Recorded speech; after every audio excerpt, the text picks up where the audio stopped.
Okay, this journey is going to take us on a different adventure. This is UIC Studios, or up in Canada. In this series that we have since changed the name of to call it 1894 to 1930. We're going to take you on a DIY, not DUI. That's doping and moping. We're going to take you on a journey to modernize a very old building with a lot of spirit. And we're going to discover a lot of stuff that I didn't think was possible, but it is. So, needless to say, stay tuned, because this is UIC Studios, 1894 to 1930. Cheers. Okay, so, since I don't have a makeup crew for UIC in-house studios, I have to do my own makeup. So, I'm just going to do a little hair straightening here. It's getting warm in here. Anyways, as I was saying, 1894 was when this building was built. And it was moved from its original lot on Yonge and Broadway in 1930. Now, in that process, there was a lot of things that were used and done differently back in the day. So I'm going to take a step back and I'm going to show you how to modernize your attic, especially if it was built in 1894 and moved in 1930. Even in 1930, they did not have the air duct system in place. At that time, oil was the only use.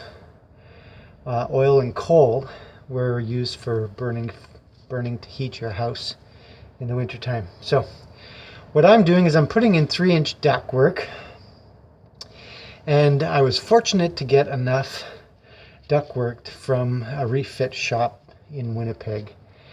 So it's all brand new product, and I'm just putting it together so that I have air, which would be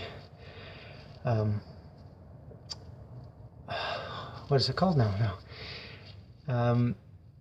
It's called forced air heat system.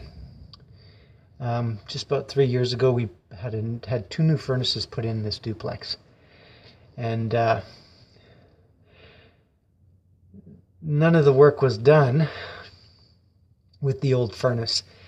So we waited until this time to connect the joints, as they say. So I'm going to back up here. I'm going to give you a quick overview of what I'm doing, and then I'm going to crawl back to this screen time and put it on pause and take you on another place, another journey up in the attic. So I'm going to just back up. A little congested here, but not too bad.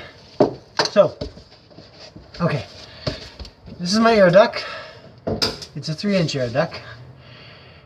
Piping, 5-foot sections, so they're easy to work with as long as you've got the space to work in. Now, I do have space to work in here, but it is a little bit congested.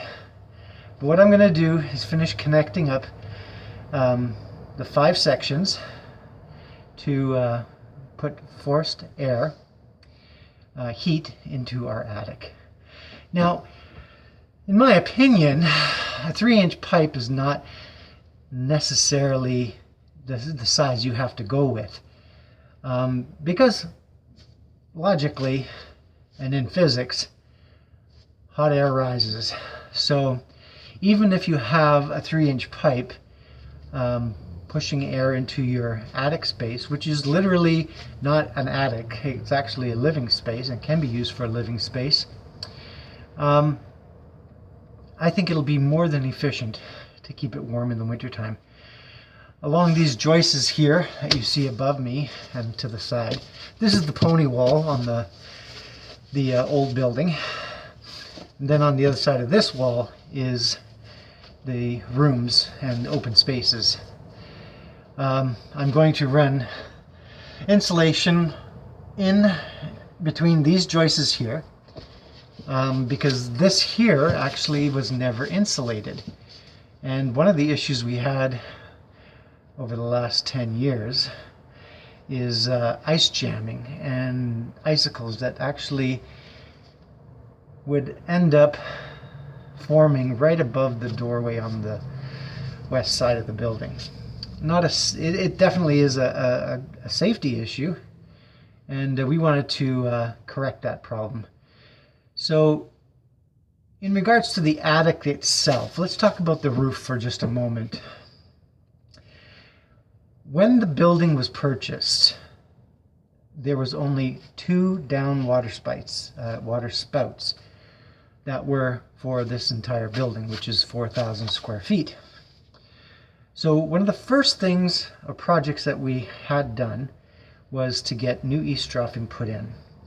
Now, over the years and experience, if you don't clean out your eavesdrops every year from leaf debris and shingle gravel, it builds up, and then you have issues with more ice jamming, and you have issues with heavy loads of ice, and you don't have good water flow off your roof.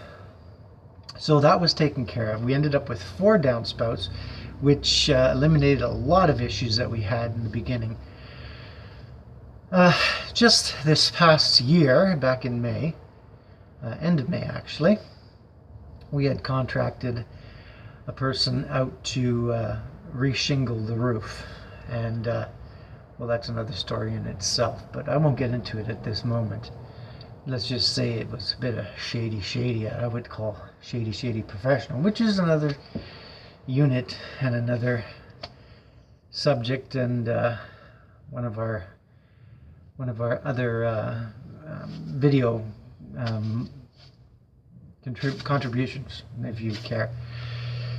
Anyways, to the point. Back to the point.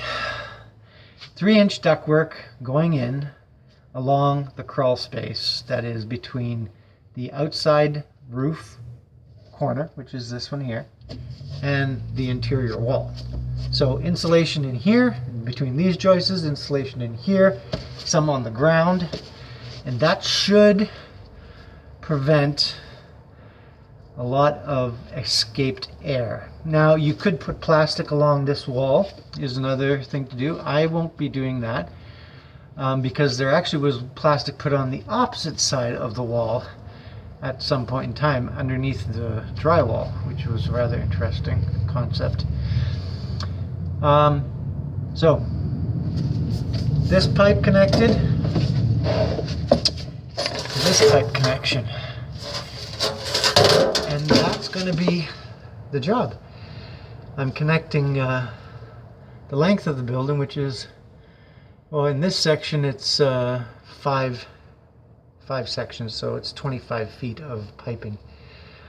Then we're going to vent it into the interior of the building to allow for heat flow from our new furnaces that are very, very super efficient.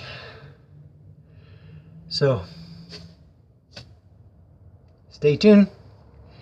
This is Up in Canada. I'm your host, Dominic Raphael, and this series called 1894 to 1930 will be coming to you with more videos in the near future. So until then, cheers. It's really tight, but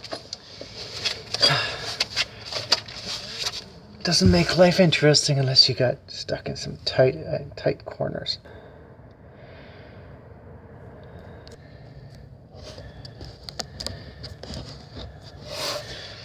So Connecting these pipes sometimes can be a bit of a challenge if your ends are not squared, or in this case, rounded. I didn't have that issue here because one end of the pipe is tapered so that it fits into the other section. Female, male. Simplest way to say it in construction language. So now we're connected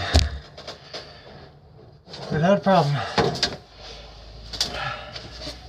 And this is it. A simple joint like this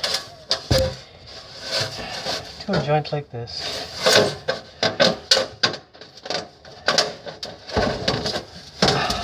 There we go.